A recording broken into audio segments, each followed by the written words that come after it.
Շնորհակալ եմ, շարունակելով պարգևավճարների թեման, պարոն Փաշինյան, փաստորեն 3 միլիարդ դրամի պարգևավճար բաժանելով անարատ պաշտոնյաներ եք փորձում կերտել։ Իդեպ այսօր ֆինանսների նախարարն էլ առավոտյան հայտարարել էր, որ դա շատ խիզախ քայլ է եւ մեր սիրելի հայրենակիցները չպետք է զայրանան դրանից։ Գիտեք, վերջին օրերին լսելով այս արդարացումները, մեկնաբանումները, պարգևավճարների հետ կապված, ես մտածում եմ, թե հայ ազգը ոնց պետքա շնորհակալ լինի ձեզ, ոնց պետքա սրա տակից դուրս գա։ Ես առաջարկում եմ մարդա մի արիության մեդալ բաժանեք եւ մի 9 միլիոն դրամ էլ որպես խիզախության համար դրամական պարգևատրում։ Սա այսքան տխուր չէր լինի իհարկե, եթե նույն օրերին դուք չհայտարարեիք, պարոն Փաշինյան, որ մեր տատիկներին եւ պապիկներին, թոշակառուներին 10,000 դրամ չեք տալիս, որովհետեւ իրանք չգիտեն այդ 10,000 դրամը ոնց ծախսեն։ Հիմա քանի որ մեր կառավարությունը այստեղ է, ամբողջ կաբինետը այստեղ է, մարդա մի 7-8 միլիոն պարգևավճար են ստացել, ես առաջարկում եմ փոքր բրիֆ անենք եւ մեր տատիկներին, պապիկներին, ովքեր կքածեն վարկերի տակ, պարտքերի տակ, կոմունալների տակ, թանկացումների տակ, բացատրենք, թե ինչպես կարելի է ծախսել 10,000 դրամը։ Ինչպես կարձագանքեք իմ այս առաջարկությանը եւ նաեւ հարց, ինչպիսի ճիքեր պահանջվեցին ձեզանից այդ խիզախ քայլին գնալու եւ տարեվերջին 3 միլիարդ դրամի պարգևավճար բաժանելու համար։ Շնորհակալ եմ։ Շնորհակալ եմ, նախ ուզում եմ ասել, որ մեծ ճիքեր չպահանջվեցին, որովհետև այդ 3 միլիարդը վստահաբար գոյացել է, այդ թվում նախկինում ձեր եւ ձեր շրջապատի մարդկանց հարկերից խուսափելու մեխանիզմը գործարկելուց։ Դրա համար է, որ ձեզ տենց մռմռացրել է դա։ Երկրորդը, հեշտությամբ, որովհետև ես գիտեմ, որ այդ թվում Հայաստանում կա ավանդույթ, ենթադրում եմ, այսօր ձեր խմբակցությունում էլ կա այդ ավանդույթը, որ ծրարով փողեր եք ստանում ձեր ղեկավարի կողմից, համենայն դեպս նախորդող շրջան եւ իմիջայլոց, ես ինչքան գիտեմ, քրեական գործեր կա, որ այդ թվում Հանրապետության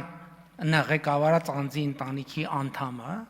ասենք, այդ ճամպրուկով փողը մտնում էր կառավարություն կամ նախագահի աշխատակազմ ու բաներով, ասենք, օրինակ պատկերացնում եք, ինչ Հայաստանի Հանրապետության բարձրաստիճան պաշտոնյան մի հատ դուրս պրծուկից ծրարով փող ստանում, մի հատ էլ բան պետք է անի, երևի ձեռն էլ պետք է փաչեր։ Ես պատասխանատու ասում եմ 2018 թվականից էսկոմ իմ վարչապետ ընտրվելու օրից էսկոմ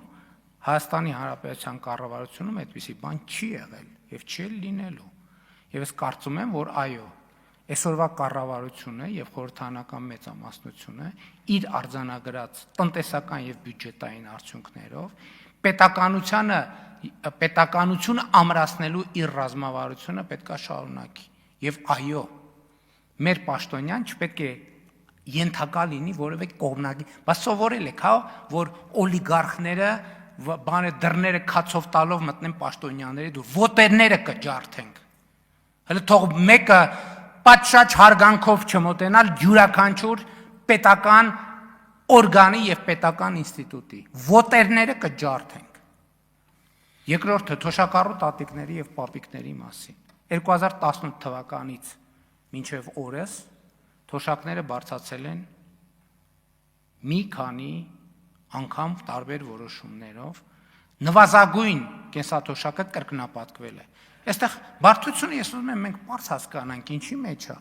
որովհետև թոշակառուն 470,000, 500,000 մոտ եւ նպաստառու։ Ինչ? Նպաստառու եւ թոշակ, ես 2018-ի թիվն եմ ասում։ 660,000 մարդու մասին է խոսքը։ Եվ մենք թոշակառու տատիկներին ոչ թե 10,000, 100,000, 200,000, 500,000, 1 միլիոն դրամով ենք բարձրացրել Տիկին Ավանեսյան։ Առողջության ապահովագրության մասով։ Մենք այսօր 65 տարեկան եւ բարձր տարիք ունեցող թոշակառուներին միլիարդների Միլիարդներ, տասնյակ միլիարդներ են ուղղել պետական բյուջեից, որպեսզի մեր սիրելի տատիկների եւ պապիկների հոգսերը հոգան։ Ընդ որում ծառայություններ, որ նրանք նախկինում անվճար երբեք չեն ունեցել, երբեք Հայաստանի պատմության մեջ։ Մենք երբ որ հետազոտել ենք այդ թվում մեր սիրելի տատիկների եւ պապիկների կարիքները, տեսել ենք, որ իրանց առաջին, երկրորդ, երրորդ, չորրորդ կարիքը առողջապահությունն է եւ մենք տասնյակ միլիարդներ ենք ուղղել դեպի առողջության ապահովագրություն։ Մենք անկանխիկ առևտրից հետ վճարի համակարգով միլիարդներ ենք ուղղել դեպի թոշակառու մեր տատիկները եւ պապիկները, թիվը հիմա ծրագրի սկզբից մինչև հիմա, ասենք 32, այս տարի էլ ինչքանով ենք ավելացնել։ Այսինքն տասնյակ միլիարդների մասին է խոսքը,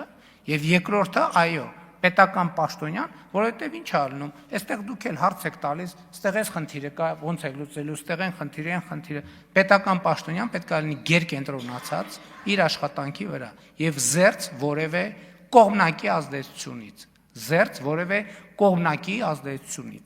Այդ թվում գիտեք ինչ, հիմա կարող է լավ չլինի ինչելը, այդ թվում պետքա որոշակի նաև հարազատների, բարեկամների, տարբեր խնդիրների առաջ խեղճանալու տրամաբանություն։ Պետքա կենտրոնացած լինի իր աշխատանքի վրա։ Այո, թալանացը ձեզանից հավաքել ենք եւ բաշխել ենք, թալանացի 0.00, թալանացից հավաքածի 0.000.1%-ը հավաքել ենք եւ բաշխել ենք, ուժեղացրել ենք, ներդրել ենք մեր պետական ապարատի վրա, որովհետեւ մենք մեր սեփական միշիկը չունենք ու չենք ուզում ունենանք, որ մտնի պաշտոնյաներին բան անի, ծրարով փող տա եւ այլն եւ չենք էլ ունենալու։ Եվ այո, ճիշտ են կարել, սրա արդյունքի շահառուն Հայաստանի Հանրապետության քաղաքացին է։ Արձագանք։ Պարոն Փաշինյան, նախ առաջարկում եմ ավելի հանգիստ ոճով եւ տոնանությամբ պատասխանել հարցերին։ Այս ընթացքում ես կարդում էի, որ մի ճապոնացի պարգևավճար իր կրճատել են, ղեկավարին սպանել է։ Մտածում եմ, կարող է ձեր նախարարները սամուրայներ են, դուք էլ քանի որ հայտնի կյանքեր փրկող եք, գնացել եք այդ խիսախ քայլին, սա իհարկե հումոր է, հիմա իրականություն է եւ մռմռալու մասով։ Ես հասկանում եմ, որ այս հարցը ձեզ շատ մռմռացնում է, որովհետև այս հարցը հուզում է Հայաստանի Հանրապետության շատ քաղաքացիներին եւ դուք շատ լավ գիտեք դրա մասին։ Դուք որ շատ լավ գիտեք դրա մասին։ Իրականությունը, պարոն Փաշինյան, նա է, որ դուք դավաճանել եք ժողովրդին, որովհետև 2018 թվականին դուք ժողովրդին խոստացել եք բարեկեցություն, բայց միայն ձեր իշխանավորների բարեկեցությունն եք ավելացրել։ Ֆիզիկայի մեջ գոյություն ունի լույսի արագություն, չէ, ամենաարագ արագությունն է։ Դուք նոր չափման միավոր եք ստեղծել ձեր իշխանության հարստացման արագություն, լույսի արագությանը հավասարազոր։ Ես հասկանում եմ, լռեք եք որ խոսում ենք, լռեք։ Ավարտվել է ժամանակը։ Ես հասկանում եմ, որ այս հարցերը ձեզ շատ անհանգստացնում են եւ լավ եք անում, որ անհանգստանում եք։ Թալանացի մասով։ Թալանացը հավաքում եք ժողովրդի ժամանակը չէ։ Ձեր մեջ մի բաժանեք։ Լրություն դալիճում։ Տիկին Խամոյան, կարծում եմ լավ առիթ է, որ ձեր խմբակցությունը ասի, թե ամիսը ծրարով ինչքան փող է ստանում Ռոբերտ Քոչարյանից եւ որտեղից նրան այդ փողը։ Երկրորդը, մենք մի րոպե հանգիստ։ Դալիճում լրություն։ Կոնկրետ մարդիկ կան, որ փաստագրված կոնկրետ միշիկից փող են ստացել ժամանակին, հիմա են նստած են այս դահլիճում։ Ծրարով։ Քրեական գործով տեսակում անունը պետք է տարվեր, հեսա հերթով կասեն, անուններ տվեք։ Երկրորդը, Հայաստանի Հանրապետությունում 2018 թվականից այսքոմ ստեղծվել է մոտավորապես 230,000 աշխատատեղ։ Կոնկրետ թվերը մի քիչ պլյուս մինուս կարող է լինի։ Երրորդը, բարեկեցության մասին եք խոսում, եկեք գնանք նայենք 2018 թվականի նախորդող 7 տարում Հայաստանից քանի մարդ է գնացել եվրոպական պետություն տուրիստի կարգավիճակով կամ ընդհանրապես Հայաստանից արտագնա, քանի մարդ է գնացել, քանի մարդ է ավիատոմս գնել եւ հիմա նայենք 2018 թվականից հետո։ Բա բարեկեցություն է, բա ի՞նչ է։ Բա ով ասում, բա երկրի հնան 18 թվից էսկոմ 52%-ով աճել է։ Չի կարող այդ բարեկեցություն չլինի։ Ինչ վերաբերում է մեր հարստություն, ցույց տվեք մեր հարստությունը։ Որտե՞ղ է մեր, ով է, բացառում եմ ես դա։ Բացառում եմ ես դա։ Չի կարող այդպիսի բան լինել, դա մերկապարանոց հայտարարություններ են։ Էլ չեմ անում, եթե հարստ 2018 թվին, երբ որ աղմուկ էր եղել մարզպետների աշխատավարձի հետ կապված, ես այդ ժամանակ այցի էի, չեմ էլ հիշում որտեղ էի այցի, գրեցի, ասի փոխանակ մարդիկ ուրախանան, որ մարզպետները 300,000 դրամի կարիքը ունեն, բայց եթե հարստացել ենք, ինչի ենք, կներեք ուրիշ բան պետք է ասեի, վրեքներս բան անում,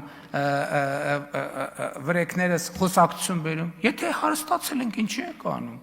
են այդ հարստությունները չամադանի տակից կհանենք, կծախսենք, կհանենք, բայց եթե հարստացել ենք, դրա կարիքը կա, ասենք դուք չեք հասկանում ձեր հարցի բանը, անտրամաբանական լինելը եւ ամենակարևորը, այստեղ մենք չենք խնդիրը, այստեղ պետության եւ պետական ինստիտուտների կայացումն է խնդիրը։ Մենք բարձրացրել ենք ուսուցչի աշխատավարձը, այսօր Հայաստանում մի ամիս առաջ ասում էի մի հոգի կամ երկու հոգի, այն օր իմացա 13 հոգի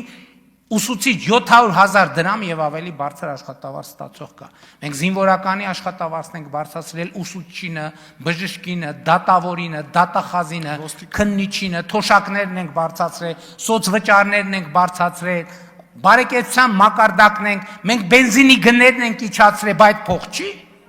Այդ փող չի։ Եվ այո, Հայաստանում բարեկեցության մակարդակը աճել է։ Ոմանցը կարող է նվազել է։